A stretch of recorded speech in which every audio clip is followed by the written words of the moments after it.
We now have 43 countries that have deposited their instruments of ratification. Nous avons maintenant des pays qui ont déposé les instruments de ratification. Donc, d'un point de vue politique et juridique, nous avons la caution dont nous avons besoin de la part des chefs d'État de ces 43 gouvernements. Nous avons également établi tous les cadres juridiques nécessaires pour la mise en œuvre de l'accord.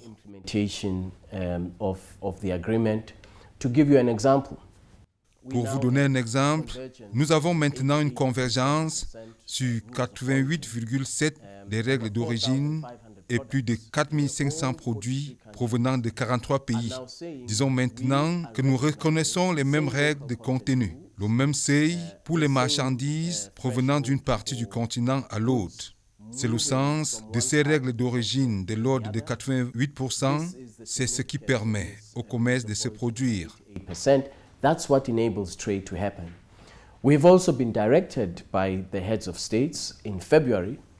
Nous avons également été instruits par les chefs d'État en février de commercer sur les bases commercialement significatives et sur la base des règles d'origine à 88,7%.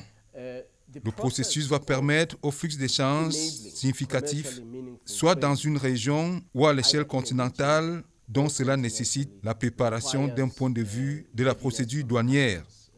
C'est ce sur quoi nous devons nous concentrer maintenant. We estimate that intra-Africa trade is at 18%. That's an estimate. Le commerce intra-africain représente 18%. C'est une estimation. Si vous regardez le commerce intra-Union européenne, il est supérieur à 70%. Le commerce intra-américain du Nord, supérieur à 60%.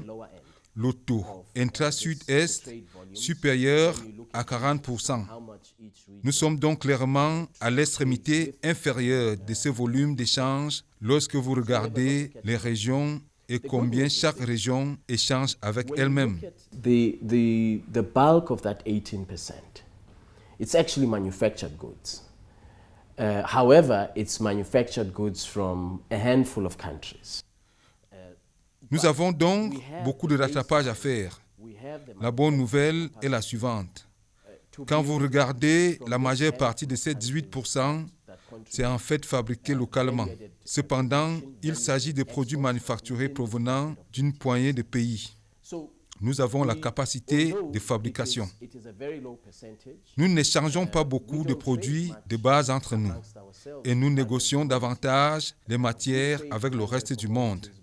Et donc, notre stratégie d'industrialisation, notre valeur ajoutée et notre stratégie de spécialisation commerciale doivent se concentrer sur le renforcement de notre capacité de fabrication pour le commerce intra-africain. C'est ce qui nous mènera au commerce de 67% que nous voulons. The 60-70% intra-regional trade that we want to see.